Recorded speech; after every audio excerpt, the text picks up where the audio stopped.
Link Espírito Santo. Oferecimento Celita. É bom com tudo. Olá, boa noite para você que nos assiste, seja muito bem-vindo. Hoje é terça-feira, 11 de novembro e o Link Espírito Santo já está no ar. E foi enterrada a mulher de 36 anos morta a facadas pelo companheiro. O crime teria acontecido depois de uma discussão por ciúmes. O suspeito ainda está foragido e é procurado pela polícia. Uma segunda-feira marcada pela tristeza e pela dor. A comoção tomou conta do enterro da administradora Rayana Bittencourt de Oliveira Rios, de 36 anos, mais uma vítima de feminicídio. Mãe de 4 filhos, o mais novo, de apenas 6 anos, ela foi morta a facadas pelo companheiro Luan dos Santos Braz, de 29 anos. O motivo? Ciúmes, como registrou a própria Rayane em um vídeo, momentos antes de ser assassinada. Segundo a filha mais velha de Rayane, Luan estava com ciúmes de uma foto do pai de um dos filhos da vítima, que já havia morrido. Após cometer o crime, o suspeito fugiu de carro e até o momento segue foragido. A polícia reforça que informações sobre o paradeiro de Luan podem ser repassadas de forma anônima pelo Disque Denúncia 181. Entre os familiares, a dor pela perda se mistura à revolta e ao desejo de justiça. Quero que ele seja pego. Eu não quero falar da minha mãe agora, eu só quero que ele seja pego. Eu só quero justiça. É só isso. Um homem foi morto a facadas em Cariacica, na área interna das centrais de abastecimentos do Espírito Santo, a Ceasa. O crime aconteceu nesta segunda-feira, após uma confusão que começou com uma brincadeira entre trabalhadores que prestam serviços no local. A polícia está à procura do suspeito. Os vídeos são chocantes. Um homem foi morto depois que uma brincadeira saiu do controle. Em poucos minutos, o que era risada virou desespero. O caso aconteceu por volta das 10 da manhã desta segunda-feira, dentro da Ceasa, em galpões mais afastados. Segundo testemunhas, 3 homens brincavam quando 2 deles amarraram o terceiro. Depois de ser solto, ele pegou a corda e revidou, mas acabou sendo atingido por uma facada no peito. A vítima ainda foi socorrida pelos bombeiros, mas perdeu muito sangue e morreu no local. De acordo com a administração, nem a vítima nem o suspeito eram funcionários da Ceasa, e sim de empresas terceirizadas que atuam no espaço. Após matar o colega de profissão, o autor do crime conseguiu fugir sem ser visto. Segundo o diretor técnico operacional da Ceasa, a segurança dentro da área foi reforçada. Chegou a nossa informação, imediatamente foi acionado a polícia. Quando a polícia chegou juntamente com o nosso pessoal do Corpo Bombeiro, que nós temos aqui dentro uma brigada, chegou lá, a pessoa já estava em sangramento, a pessoa já estava esfaqueada. A Ceasa recebe mais de 4.500 pessoas por dia e a movimentação é grande. Mas, segundo o diretor, o funcionamento não foi interrompido por conta do crime, nem ontem e nem hoje. O funcionamento da Ceasa é normal, está normal o funcionamento, as pessoas podem vir para o Ceasa, não tem problema nenhum. Mesmo assim, o clima era de tensão no local. Um dia após o crime, a equipe de reportagem não pôde se aproximar do ponto onde tudo aconteceu e foi acompanhada a todo momento por policiais militares durante a gravação. Nenhum trabalhador foi autorizado a falar sobre o caso. Segundo eles, confusões aqui são diárias, mas nunca com essa gravidade. É um entra e sai de muitas pessoas, as pessoas a gente sabe que são pessoas que vêm de fora, adentram aqui, a gente não tem como controlar certa situação. Agora, deu confusão, deu problema, a Polícia Militar está chegando na hora. A Polícia Civil informou que as investigações estão em andamento e que até o momento ninguém foi preso. Informações que ajudem a localizar o suspeito podem ser repassadas ao Disque Denúncia 181. Bem, e também em Cariacica, a Polícia Militar prendeu um traficante com armas e drogas. Foi em Flechal 2 durante um patrulhamento de rotina. O homem já tem passagem pela Justiça.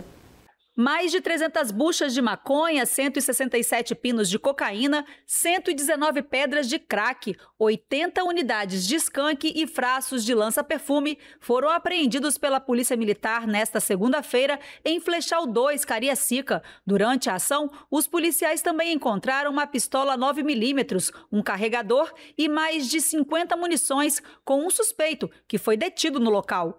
Segundo a polícia, o homem de 22 anos, que não teve a identidade divulgada, já possui passagens pela justiça, incluindo uma tentativa de homicídio contra um agente de segurança pública. Ele foi levado para a Delegacia Regional de Cariacica, junto com o material apreendido. A Polícia Militar está reforçando o patrulhamento da região, devido à possibilidade de confronto entre equipes, confronto entre facções criminosas. Então estávamos lá em equipe, rodando, avistamos esse indivíduo com a mochila nas costas e em posse de uma arma de fogo. Ele nos viu e começou a se evadir. Nesse momento tentamos fazer um cerco, ele adentrou beco, pulou muros e o nosso cerco foi eficiente, onde conseguimos abordá-lo em um terreno baldio, quando ele tentava se esconder em meio à vegetação. O bairro Flechal 2 tem um histórico de confrontos entre criminosos de facções rivais e também entre policiais com bandidos. Por isso, a PM mantém na região um esquema reforçado de patrulhamento. O militar comentou sobre as constantes ocorrências em Flechal 2. A Polícia Militar está trabalhando de uma forma intensa ali, tanto que temos feito grandes apreensões no local. Semana passada, na quinta-feira, pegamos 3 indivíduos, 2 pistolas calibre 9mm e outra grande quantidade de droga. Está tendo a prisão de pessoas ali com mandado de prisão em aberto e outros tipos de crime. E 13 pessoas foram presas na manhã desta terça-feira em Vila Velha em uma mega operação do Ministério Público do Espírito Santo. A ação teve como objetivo identificar e desarticular ações do tráfico de drogas, com atuação na região da Grande Terra Vermelha, ligadas ao 1º Comando de Vitória, o PCV. Foi um começo de manhã movimentado no Instituto Médico Legal em Vitória. Viaturas da Polícia Militar e Penal chegavam e saíam a todo momento. Tudo por causa de uma operação do Grupo de Atuação Especial do Combate ao Crime Organizado, o GAECO, do Ministério Público. A ação cumpriu 26 mandados de prisão e 40 de busca e apreensão em Santa Maria de Jetibá, Cariacica e Vila Velha. As investigações começaram para desarticular as ações do 1º Comando de Vitória, na região da Grande Terra Vermelha. As interceptações telefônicas e as buscas realizadas ao longo dos últimos meses comprovaram o envolvimento de vários suspeitos com a facção criminosa. Até o fim da manhã, 9 pessoas haviam sido presas, entre elas Adriano Vitalino, segundo a polícia, um dos braços armados do 1º Comando de Vitória. Contra ele, haviam mandados por tráfico de drogas e homicídio. Também foi detido Marcelo Schank, investigado por tráfico de drogas, os 2 presos em Barra Mares. Outro suspeito, identificado apenas como Wallace, que esconde o rosto com a camisa, foi preso em Terra Vermelha, e Ricardo Russo, em Castelo Branco. No final da manhã, chegou ao IML Luiz Gustavo Santos de Jesus, apontado como mais um integrante do grupo. Ele foi preso no bairro Cidade de Deus, também acusado de atuar no tráfico de drogas da região. Segundo o Ministério Público, muitas das ordens partiam de dentro do sistema prisional. As determinações dos chefes da facção eram transmitidas por familiares ou advogados aos integrantes que estavam em liberdade. Todos os detidos foram encaminhados para o sistema prisional. O Ministério Público não informou se algum material foi apreendido durante a ação. O primeiro semestre foi marcado pela violência na região 5 de Vila Velha. Tiroteios, homicídios e ameaças tiraram a tranquilidade de moradores e comerciantes. Em um único dia, 2 pessoas foram assassinadas com um intervalo de apenas 1 hora. No dia 10 de julho, Gaetano de Jesus Barbosa foi morto no meio da rua, por volta das 7h30 da manhã. Minutos depois, Renato da Conceição, de 21 anos, foi executado em São Conrado. Ele não tinha passagem pela polícia e trabalhava em um shopping. A investigação apontou que o crime foi uma retaliação pela morte de Gaetano. Desde então, diversas operações das polícias civil e militar vêm sendo realizadas na área. A região da Grande Terra Vermelha é formada por 21 bairros, a maioria dominada pelo 1º Comando de Vitória. Os bairros próximos à Rodovia do Sol são controlados pelo 3º Comando Puro, o TCP. Disputas pelo tráfico de drogas têm gerado confrontos frequentes entre as facções. Uma mulher de 34 anos morreu após ser baleada ao tentar defender o marido durante uma briga de vizinhos em Itapemirim, no sul do Espírito Santo. Segundo a Polícia Civil, a vítima foi atingida por um disparo de espingarda. O suspeito é irmão do vizinho do casal. Nas redes sociais, Morgana Caires Correia esbanjava alegria e beleza. Eram mais de 16 mil seguidores no Instagram, onde ela compartilhava momentos do seu dia a dia. Mas toda essa alegria teve um fim trágico no último domingo em Itapemirim. Segundo a Polícia Civil, Morgana foi atingido por um tiro de espingarda calibre 12 ao tentar proteger o companheiro, Anderson César Alves Silveira, de 43 anos. Os dois se envolveram em uma discussão entre vizinhos, motivada por desentendimentos antigos em torno de um imóvel da família. De acordo com a polícia, o conflito envolvia a mãe de Anderson, proprietária do imóvel, e o inquilino, que já tinha tido outras brigas com o casal. No dia do crime, uma nova discussão começou e o irmão do inquilino teria pego uma espingarda e atirado. O suspeito ainda teria agredido Anderson com uma coronhada da arma antes de efetuar os disparos. Morgana foi baleada ao tentar impedir o ataque e morreu no local. O marido dela ficou ferido. O atirador fugiu logo depois em um carro cinza com um semi-reboque e ainda não foi localizado. O caso está sendo investigado pela 9ª Delegacia Regional de Itapemirim. O corpo de Morgana foi levado para o Serviço Médico Legal de Cachoeiro. Informações que possam ajudar na localização do suspeito podem ser repassadas de forma anônima ao Disque Denúncia 181. Um acidente grave foi registrado nas primeiras horas dessa terça-feira na BR-101 em Anchieta, no litoral sul do estado. Um caminhoneiro morreu depois de perder o controle da direção e tombar o veículo. Segundo a Polícia Rodoviária Federal, o motorista seguia sentido Rio de Janeiro quando perdeu o controle do caminhão e bateu contra a mureta de proteção da pista. Com o impacto, o veículo que transportava vergalhões tombou logo em seguida. Testemunhas contaram que o caminhão passou direto na curva e foi parar na pista contrária. A carga se espalhou pela rodovia. Algumas pessoas ainda tentaram ajudar, mas o motorista ficou preso entre a carroceria do veículo e não resistiu. A vítima foi identificada como Arley Ferreira Mendonça, de 28 anos. Ele era morador de Rio Bonito, no Rio de Janeiro. A ocorrência foi registrada por volta das 5 horas da manhã, no quilômetro 356 da BR-101. Equipes da Ecovias Capixabas, a PRF, da Polícia Científica e do IML foram acionadas. As duas faixas da pista precisaram ser interditadas durante o atendimento e o trânsito fluiu pelo acostamento. O fluxo só foi totalmente liberado por volta das 7h30 da manhã. O Link Espírito Santo dessa terça-feira vai para um rápido intervalo. É 1 minuto só.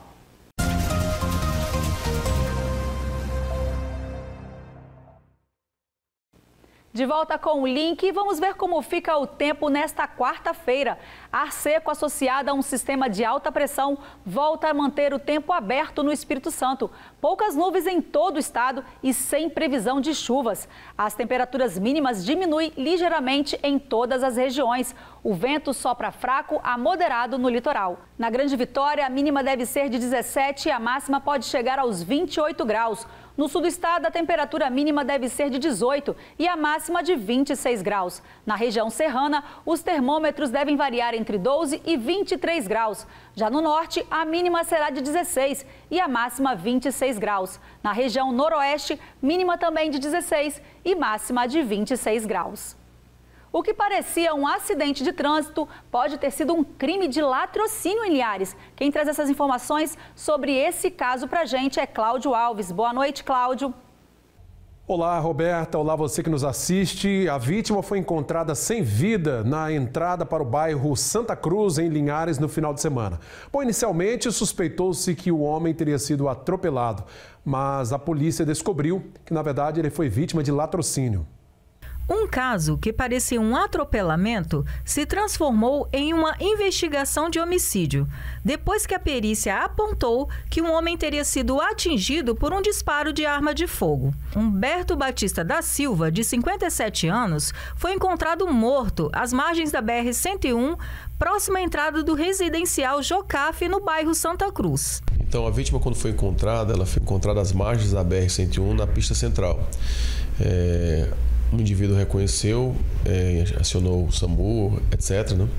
E a princípio achavam que era apenas um acidente de trânsito, ou tinha tido mal súbito, já que nem violência no corpo ele não tinha que pudesse estar relacionado com um acidente de trânsito. Mas chegando na perícia, e a perícia começou a fazer os trabalhos, ela identificou que ele recebeu um disparo de arma de fogo no rosto, próximo ao olho.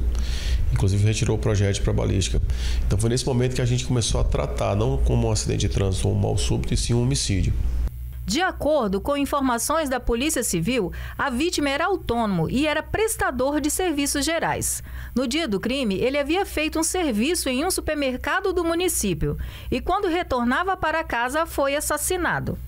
Então ele saiu ali mais ou menos oriundo, ele tinha recebido algum valor por serviço que ele tinha prestado. Inclusive esses valores que ele recebeu, em torno de R$500, foram subtraídos.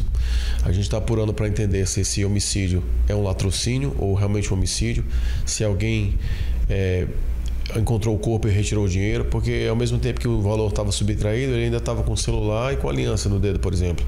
Então a gente está vendo se realmente foi uma situação de latrocínio ou homicídio. Então a gente acha que pode ser inclusive uma bala perdida. Trabalhamos até com essa hipótese, uma discussão rápida de trânsito ou então realmente alguém que veio seguindo e tentou matá-lo. Segundo a Polícia Civil, latrocínios não são comuns em Linhares e que neste ano foram registradas poucas ocorrências. A gente acontece de vez em quando latrocínio, mas não é uma realidade que a gente vem acompanhando ao longo desse ano, por exemplo. Acho que tivemos 3 latrocínios e ainda são circunstâncias assim que você quase que não consegue distinguir propriamente. Nós tivemos um homicídio que o indivíduo subtraiu um cartão e saiu usando. Pode ser entendido como latrocínio. Nós tivemos um homicídio também em Nova Esperança em que foram subtraídos carteira e celular. Mas a gente ainda fica naquela questão, é muito tênue a linha para dizer se foi um latrocínio ou homicídio, assim como é esse caso. Outros, aqueles casos clássicos de latrocínio, não ocorrem com frequência aqui, não. Os familiares já foram ouvidos e buscam testemunhas para esclarecer os detalhes do crime. Os familiares já foram ouvidos e a gente já começa no trabalho de cair em campo e procurar por imagens que possam trazer alguma informação relevante para a dinâmica criminosa. Ele tem um histórico assim de não ter participação em criminalidade. Ele não tem antecedente criminal, aparentemente não está envolvido com drogas, é um senhor de 57 anos, então está se mostrando um desafio para a delegacia. Bom, as investigações prosseguem. Quem puder ajudar a identificar o suspeito desse crime deve ligar para o Disque Denúncia 181. E passam a valer a partir de janeiro de 2026 as novas regras para a circulação de ciclomotores e motos elétricas. Os proprietários devem ficar atentos às exigências específicas para cada tipo de veículo. As bikes e motos elétricas estão cada vez mais presentes no trânsito de Linhares e são vários modelos encontrados no mercado. Porém, é importante a população entender que existe uma diferença entre cada um deles e a legislação prevê algumas obrigações dependendo da potência e velocidade do veículo. As bikes elétricas e os autos propelidos são aqueles veículos que a sua velocidade não ultrapassam 32 km por hora. Então, eles não se enquadram nas demais regras dos demais veículos. Por exemplo, as bikes, os autos propelidos, os condutores não precisam possuir ACC ou CNH de categoria A e nem precisam ser emplacados. Já os ciclomotores são aqueles veículos que já ultrapassam a velocidade de 32 km por hora, né? Eles já necessitam, sim, de uma regulamentação de emplacamento, de possuir a CNH categoria A ou uma ACC. Então, cada veículo, ela tem, sim, as suas regras previstas no Código de Trânsito Brasileiro. E o sargento alertou que muito mais importante do que se preocupar com a fiscalização é se preocupar com a segurança no trânsito, pois o seu bem maior é a vida. Independente daqueles que são os requisitos que o Código de Trânsito Brasileiro prevê, a pessoa que anda com o seu veículo motorizado, de pedal assistido, são questões das bikes, autos propelidos, eles sim nós orientamos, né, as normas de segurança, utilizar o capacete, obedecer à velocidade da via, né, dar preferência ao pedestre, andar na sua mão de direção, conforme o Código de Trânsito Brasileiro prevê, para que assim nós possamos ter um trânsito mais seguro. Ele deixou algumas dicas de segurança para quem vai pilotar os veículos motorizados, até porque cada um tem que fazer a sua parte para contribuir para um trânsito mais seguro, até mesmo os pedestres. Que esses veículos, eles obedeçam às normas de segurança. Muitas vezes a pessoa sai de casa, porque eu tô com uma bike, eu não uso capacete, eu vou andar na contramão de direção, eu vou andar na calçada. Não.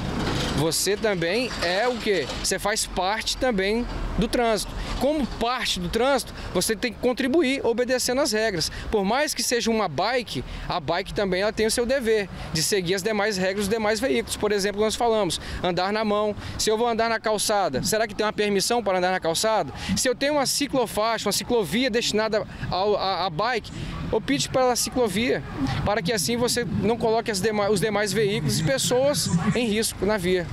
E é bom que na hora da compra o linharense esteja atento para as informações sobre os veículos, para não infringir nenhuma lei de trânsito. Afinal, algumas regras vêm surgindo nos últimos meses. Muitos vão comprar, não possuem CNH, né? As pessoas compram achando que não precisam emplacar. Aquilo que nós vamos falando, né? As regras que estão surgindo, houve até então normatizado que até dezembro agora, de 25, os ciclomotores, que muitos são parecidos com autopropelidos e bikes elétricas, eles precisarão também se adequar às regras de emplacamentos, como as motonetas, as motocicletas. E muitas vezes o cidadão vai comprar e ele tem que saber diferenciar, olhar a potência do motor. Ultrapassou 1000 watts. Então eu preciso de habilitação, eu preciso emplacar. Esse veículo já não é uma bike, esse veículo não é autopropelido. Então, quando for comprar, é saber o tipo e a espécie de veículo que está adquirindo. Isso aí, organizar o trânsito. Por hoje é só, eu volto no link de amanhã. Até lá. Obrigada, Cláudio. Uma boa noite para você e até amanhã. E de Linhares, vamos direto a São Mateus com Jota Barbosa, que traz informações sobre o Congresso da OAB no Norte, que reuniu advogados da região para discutir melhorias para a categoria. É com você, Jota. Olá, Roberta Michalski. Antes de falar deste evento, boa noite para você, boa noite a todos que nos acompanham no Link Espírito Santo com as informações aqui de São Mateus e região. Pois é, Roberta, o evento foi realizado no auditório do SESC em São Mateus, com a participação de várias autoridades. Advogados do Norte e Noroeste do Estado participaram na última semana do 3º Congresso Regional da Ordem dos Advogados do Brasil em São Mateus. O evento reuniu profissionais de diversas áreas do direito e teve como foco principal a valorização da advocacia e o fortalecimento da categoria na região. Esse congresso já existia e a gente aprimorou ainda mais com um apoio institucional. Aqui, a região aqui é muito pujante de advogados, muito influentes, que trabalham muito. E as subseções daqui estão todas aqui neste evento. Temos aqui os presidentes de Pinheiros, Nova Venécia, Colatina, enfim, todo mundo da região norte está aqui no evento. Então a gente privilegiou este evento, temos muito cuidado com a advocacia do norte e a OAB presente. Isso é importante, a OAB estar presente, trazendo conhecimento para perto da advocacia que está sedenta por conhecimento. Quais são as principais demandas, quais são as principais dificuldades dos profissionais aqui da região? Olha, as dificuldades são as mesmas de todo o estado. A gente está passando por uma reestruturação do Tribunal de Justiça, a gente tem trabalhado dia e noite com isso, melhorando o atendimento. Violações de prerrogativas diminuiu muito por causa das nossas relações institucionais melhorarem muito, então isso reflete para a advocacia, desde a criminal, a previdenciária, enfim. Problemas sempre vamos ter. A gente vai procurar resolvê-los de uma forma de diálogo constante, mas se precisar de enfrentamento, a gente enfrenta. Durante o Congresso, também foram apresentadas novidades tecnológicas que prometem facilitar o dia a dia dos profissionais. Para equalizar essa diferença entre profissionais que por vezes passam por oportunidade, a gente tem trazido para dentro da OAB um pacote tecnológico que seja acessível a todos os advogados. Então hoje nós vamos lançar uma inteligência artificial que é gratuita para toda a advocacia, um plano básico que é gratuito e que é específico judicial.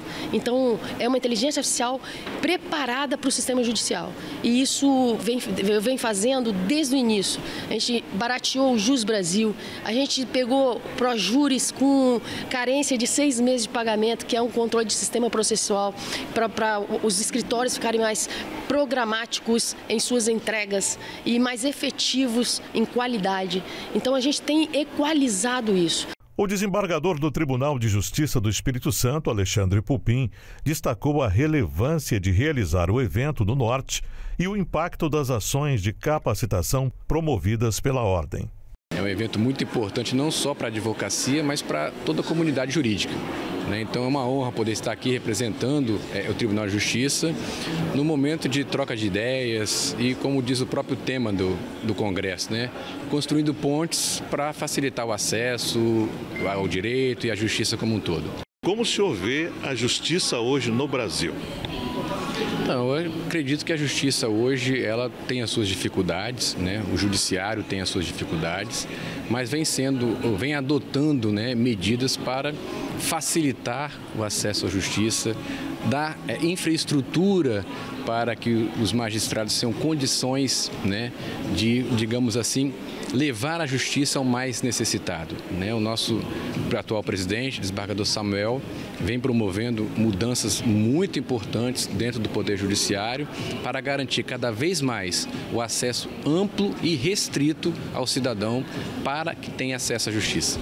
Entre os temas discutidos, a tecnologia e o uso da inteligência artificial também ganharam destaque. O presidente da 12ª subseção da OAB, Amarildo Josino, reforçou que as ferramentas digitais devem ser aliadas, mas sem substituir o olhar técnico e humano do advogado. A IA não tira o trabalho técnico do advogado, isso não vai acontecer, porque nós temos ali o advogado como ser humano fazendo esse trabalho de entender o caso de fato e passar aquele caso para o judiciário. Essa sensibilidade de levar até o judiciário ou de trabalhar, mesmo que seja de forma extrajudicial, a forma técnica só o advogado vai saber. A inteligência artificial ela vai servir para agilizar, para ajudar no protocolo, para ajudar na revisão de uma peça, revisão de uma maneira geral, mas não na técnica. A técnica vai ser sempre do advogado. O Congresso encerrou com a promessa de novas ações voltadas à capacitação e à valorização da advocacia capixaba, fortalecendo ainda mais o papel da OAB no interior do estado. Mudando de assunto, o estádio do Sernambi vai se transformar em estádio municipal, fortalecendo o futebol matense. O tradicional estádio do Sernambi, que até então pertencia à Mitra Diocesana, agora passa a ser oficialmente do município. A mudança foi possível após a Prefeitura encaminhar um projeto de lei à Câmara pedindo autorização para realizar uma permuta com outras áreas públicas. O projeto foi aprovado na sessão desta segunda-feira com 9 votos favoráveis e 2 abstenções. Na manhã de hoje, máquinas da Prefeitura começaram os trabalhos de limpeza e remoção dos destroços de uma das arquibancadas do estádio. Com isso, encerramos a nossa participação de hoje aqui de São Mateus e região. Roberta, a gente volta amanhã, viu? Forte abraço e até lá. Obrigada, Jota. Uma boa noite para você e até amanhã. O Link Espírito Santo dessa terça-feira vai para um rápido intervalo, mas volta já. É um instante só.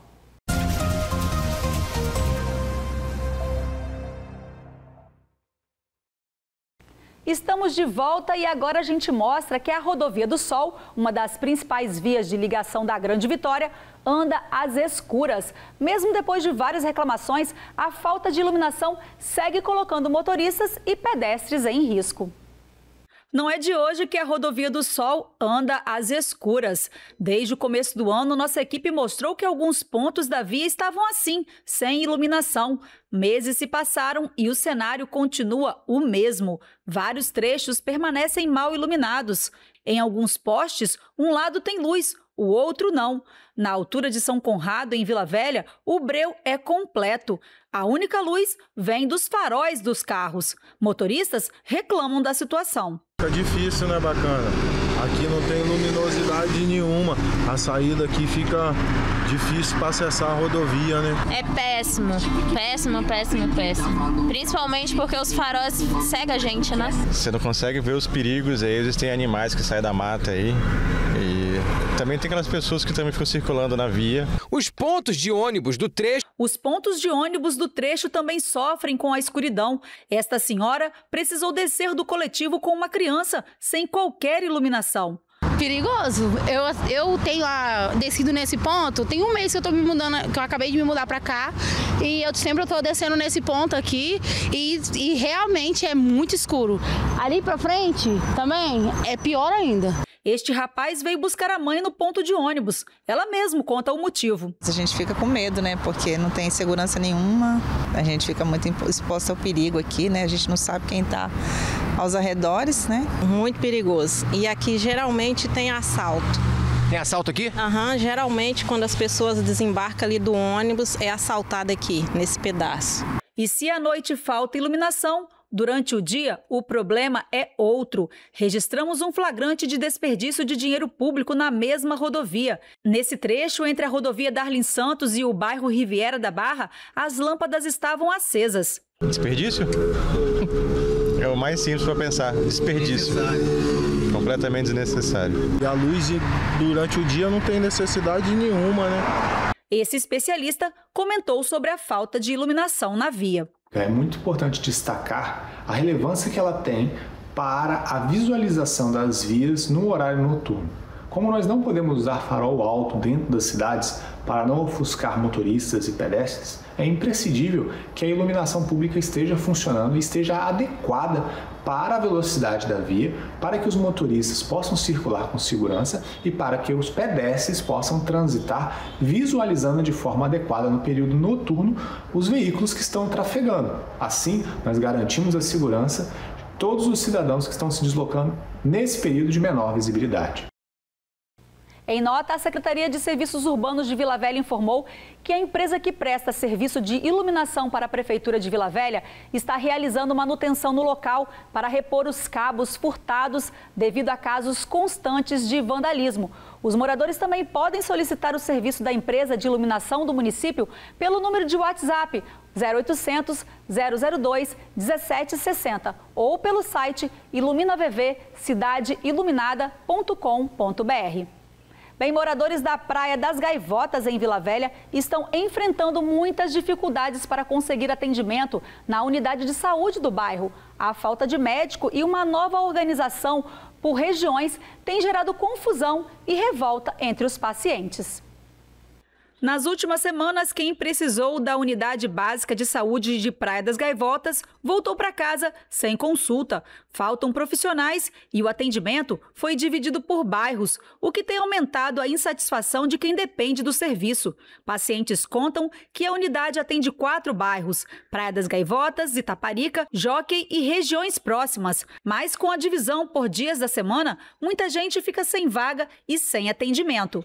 Marcelo, morador do Jockey, é um dos afetados. Ele tenta marcar consultas há semanas, mas sem sucesso. Na segunda-feira houve a paralisação aqui do atendimento por causa do feriado do servidor público. Só que na terça-feira, todo mundo que normalmente é atendido na segunda, veio na terça achando que ia ter um atendimento, ia ter uma marcação de consulta para o bairro Jockey de Itaparica, só que não houve. Eles pediram para as pessoas voltarem aqui na segunda-feira. Aí chegou aqui na segunda-feira, ficamos sabendo que os médicos que atendem o Jockey de Itaparica e Praia de Itaparica já estão de férias. Só que a secretaria não colocou ninguém para suprir essa demanda. E ficou só o atendimento da Praia de Gaivotas. Então a gente ficou sem a marcação. O bairro onde Marcelo mora tem mais de 2.000 habitantes. Com os atendimentos concentrados somente na segunda-feira, os moradores afirmam: é impossível dar conta de toda a demanda. E ainda tem mais. De acordo com a resposta do protocolo que eu abri junto à ouvidoria, a ouvidoria me respondeu que a chefe aqui do posto, a coordenação, informou que tem uma enfermeira que está responsável por estar fazendo contato com o médico do Jockey, por telefone, não sei, por e-mail, para ele estar sanando algumas prioridades, algumas que precisam de urgência, alguma coisa assim. Pacientes de outros bairros também não têm conseguido consulta. Esta moradora, que preferiu não se identificar, disse que saiu do trabalho às pressas, mas não foi atendida. Aqui sempre foi assim. Todo dia vem, até 3 horas tinha que marcar consulta e agora não tem como, porque é tudo esse negócio aí de telefone. A nossa equipe tentou falar com a gerência da unidade, mas ninguém pôde nos atender. Em nota, a Secretaria de Saúde de Vila Velha informou que está apurando a situação. Enquanto isso, só resta aos moradores esperar. A gente fica esperando, né, a solução. Eu acho que outras pessoas também abriram uma reclamação diretamente junto à ouvidoria, mas a resposta é sempre essa. Para a gente aguardar e, se precisar, se tiver urgência, ou procurar uma unidade de emergência, ou você tem que aguardar chegar o final do mês aí e vir para cá para você tentar o agendamento, uma consulta. Bem procurada, a Secretaria de Saúde de Vila Velha afirmou que não houve desassistência aos pacientes na unidade no último dia 7 e que os atendimentos médicos não deixaram de ser ofertados para a comunidade. Quem tiver dúvidas, a pasta esclarece que o coordenador da unidade de saúde está à disposição para as orientações de funcionamento do serviço, além de outras intercorrências. Bem, olha só que projeto bacana. Cachoeiro está em busca de descendentes de imigrantes que ajudaram a construir a cidade. O objetivo é preservar a memória e registrar a história das famílias que formaram o município. Por isso, o Arquivo Público lançou uma campanha para receber fotos, documentos e relatos que contem um pouco dessa trajetória. Quem foram os primeiros habitantes de Cachoeiro? Aqueles que chegaram de diferentes partes do mundo, trazendo sotaques, tradições e ajudando a erguer a cidade que conhecemos hoje. A gente sabe que esses descendentes eram principalmente, que chegaram em maior número, os espanhóis, os portugueses, os italianos, os sírios, libaneses, tiveram de outros países também, mas esse desses países foi a maior quantidade. Agora a gente quer saber esses netos, esses bisnetos, desses descendentes, desses países, para contar para a gente um pouquinho da história da família deles. É com esse objetivo que nasceu a campanha Descendentes de Imigrantes de Cachoeiro, Buscamos Suas Raízes. A proposta é montar um grande acervo sobre as famílias que ajudaram a formar o município, reunindo documentos, fotografias e lembranças que mostrem como a cidade começou a se desenvolver. Aqui, cada contribuição, uma foto, uma certidão, uma carta antiga, vai ajudar a reconstruir o caminho de quem veio de longe e escolheu Cachoeiro como lar. O nosso objetivo é montar aqui no Arquivo Público Municipal de Cultura um material que conta um pouco dessa história do início da nossa cidade, das pessoas que vieram de outros países para trabalhar, porque esses imigrantes sempre vieram para trabalhar e assim começaram a construção da nossa cidade, as primeiras lojas, os primeiros comércios, as primeiras indústrias. O coordenador explica que o arquivo é constantemente procurado por estudantes e pesquisadores de cursos de graduação, mestrado e doutorado em busca de informações sobre o passado do município. A nossa história é importantíssima, não só para o estado, mas também para o Brasil, porque Cachoeiro, antes de Vitória, da capital, ser a grande capital do nosso estado, Cachoeiro era a cidade mais importante. Mas por que Cachoeiro era mais importante? Porque era a maior cidade do sul do estado, mais próxima da capital do país, que era Rio de Janeiro. Então, Cachoeiro teve a sua ligação ferroviária, primeiro com o Rio de Janeiro. Vitória não tinha essa ligação. Então, todo mundo aqui de Cachoeiro ia estudar no Rio, ou as pessoas do Rio chegavam mais facilmente a Cachoeiro. Depois que teve a ligação da ferrovia com Vitória. Mas até esse momento, a nossa cidade se desenvolveu, cresceu e foi aí que ela era a mais importante. E para quem quiser colaborar é simples. As doações podem ser feitas no Arquivo Público Municipal, no Palácio Bernardino Monteiro, no centro. Quem preferir, pode enviar cópias ou até solicitar que a equipe vá até a casa para fotografar o material. A gente tem 3 formas que essa doação pode acontecer. Se você quer doar o material direto, né, o material oficial, pode trazer aqui no Centro Cultural Palácio Bernardino Monteiro, onde fica a sede do Arquivo Público, aqui na Praça João Monteiro, ou pode fazer contato com a gente, que a gente vai até a sua casa e busca esse material.